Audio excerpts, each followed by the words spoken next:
WCL mining assistant foreman online form 2026।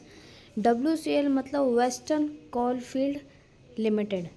444 vacancy इसमें आई हैं। 20 जुलाई से इसके फॉर्म यानी कल से इसके फॉर्म स्टार्ट हो जाएंगे। 10 अगस्त 2026 इसकी लास्ट डेट रहने वाली है। फॉर्म फीस की बात आगे हम इस वीडियो में करेंगे।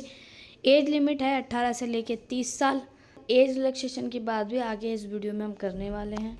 एप्लीकेशन फ़ीस देख लेते हैं। General, OBC, EWS। OBC में चाहे नॉन क्रीमी लेयर कैंडिडेट हो या क्रीमी लेयर कैंडिडेट हो, दोनों के लिए ही 1180 फॉर्म फीस इसमें चार्ज की गई है, जो कि बहुत ज़्यादा है।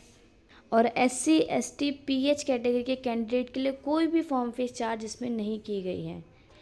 एज लिमिट की जैसे हम बात कर चुके हैं कि 21 से लेके इसमें 30 साल के कैंडिडेट एलिजिबल होंगे। इसमें रिलैक्सेशन की बात करें तो UR और EWS कैंडिडेट को कोई भी रिलैक्सेशन नहीं दिया गया है।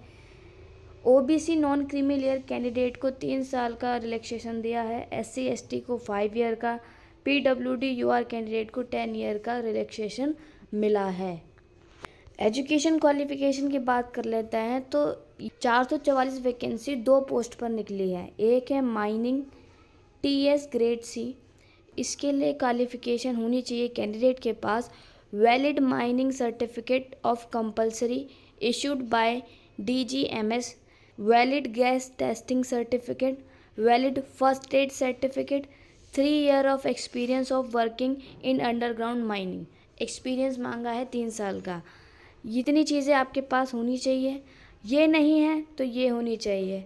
Diploma in mining engineering from any institute recognised by the government. किसी गवर्नमेंट इंस्टीट्यूट से आपने माइनिंग इंजीनियरिंग की हो।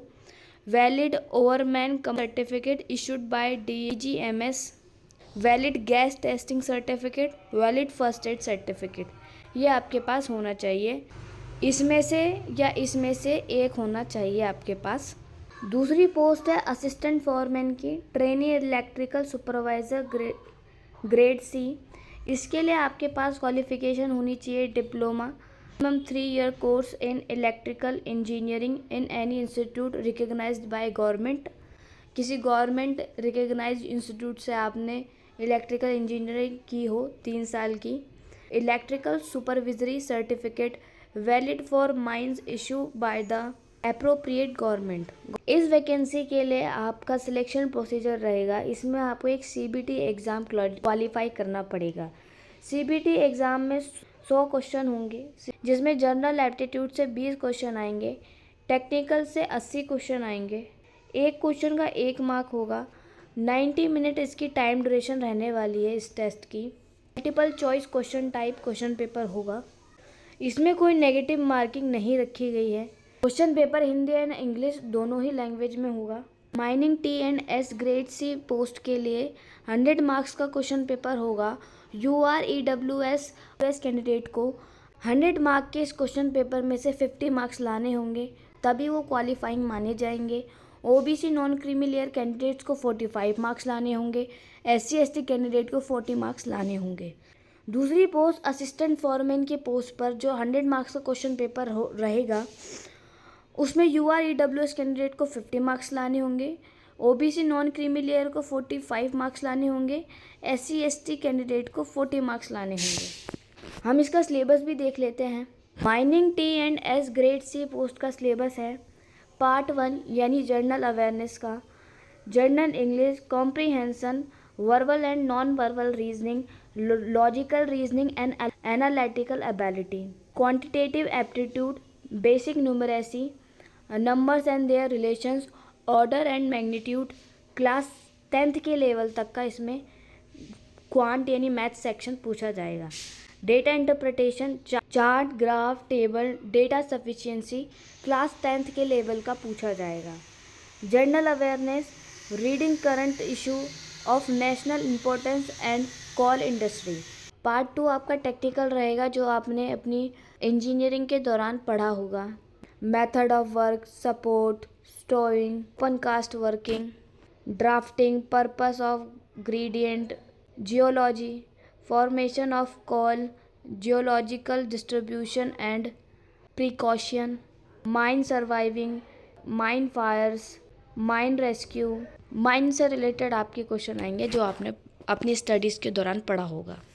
Man reading system, coal dust, accident, writing of reports. दूसरी पोस्ट का सिलेबस आप यहाँ देख सकते हैं। पार्ट 1 का भी सेम वैसे ही सिलेबस रहेगा। क्लास 10 तक का आपसे पूछा जाएगा क्वांट, लॉजिकल रीजनिंग और इंग्लिश।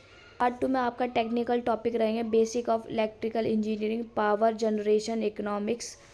आप टॉपिक वाइज देख सकते हैं, ज़्यादा डिटेल में पढ़ने की ज़रूरत नहीं है, जितना आपको सिलेबस दिया है सिर्फ आप उतना तैयार कीजिए।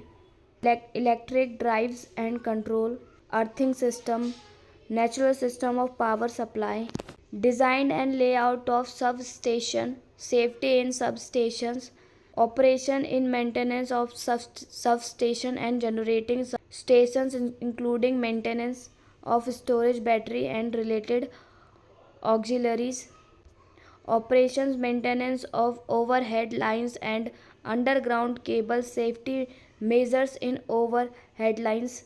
आप पूरा यहाँ से डिटेल में टॉपिक वाइज सिलेबस देख सकते हैं। Type of stay, its marketing, routing, stay, insulator, binding, general safety देख सकते हैं। Produce for obtain permission to work for carrying out operation and maintenance of electrical equipment, safety in electrical workshop, one site emergency management plan in case of related to electricity, emergency response produce including response to off-site emergency management plan and crisis and disaster management plan। ये सब आपके subject से related पूछा जाएगा, आप पूरा detail में देख सकते हैं। वैकेंसी देख लेते हैं किस तरीके से आई है। जो पहली पोस्ट है इसके लिए 101 वैकेंसी है यूआर कैटेगरी के लिए, 22 वैकेंसी है EWS, 24 SC, 38 ST, 35 OBC NCL। 220 vacancy इस तरीके से फर्स्ट पोस्ट के लिए निकली है। PWD कैंडिडेट के लिए इसमें कोई वैकेंसी नहीं है। नेक्स्ट जो दूसरी पोस्ट है इसमें 91 वैकेंसी है यूआर के लिए, 22 EWS, 26 SC, ST के लिए 29, 56 है OBC के लिए। 224 वैकेंसी आई है। कुल मिला के 444 वैकेंसी है, जिसमें 9 PWD कैंडिडेट के लिए रिजर्व है। पे लेवल और सैलरी की बात कर लेते हैं। जो फर्स्ट पोस्ट है इसमें आपको 47,000 पर मंथ आप दिया जाएगा। 6 मंथ तक आपकी ट्रेनिंग चलेगी। सेकेंड पोस्ट के लिए उसमें भी आपको 47,000 पर मंथ सैलरी मिलेगी और आपका इसमें ट्रेनिंग पीरियड 2 साल तक का चलेगा। उसके बाद आपकी फाइनल ज्वाइनिंग होगी। इम्पॉर्टेंट डॉक्यूमेंट की बात कर लेते हैं जो हमें डिटेल नोटिफिकेशन में बताया गया है। ये आपके पास इम्पॉर्टेंट डॉक्यूमेंट होने ही चाहिए। आपके एजुकेशन से रिलेटेड ये डॉक्यूमेंट होने चाहिए और साथ में आपका कास्ट सर्टिफिकेट होना चाहिए, जिसकी वजह से आपको रिलैक्सेशन मिलेगा। और जो नॉर्मल बेसिक से डॉक्यूमेंट होते हैं जैसे आधार कार्ड, पैन कार्ड, वो तो सभी के होते ही हैं, ठीक है। इस वैकेंसी के रिगार्डिंग जितनी भी इंफॉर्मेशन डिटेल नोटिफिकेशन में दी गई थी उतनी आपको पूरी देने की कोशिश की गई है। अगर फिर भी आपका कोई डाउट रह जाता है, कोई भी क्वेश्चन रह जाता है, तो आप हमसे पूछ सकते हैं वीडियो के कमेंट बॉक्स में लिखकर। और इसी तरह की न्यू गवर्नमेंट जॉब अपडेट सबसे पहले पाने के लिए हमारे चैनल के साथ जुड़िए, हमें सब्सक्राइब कीजिए।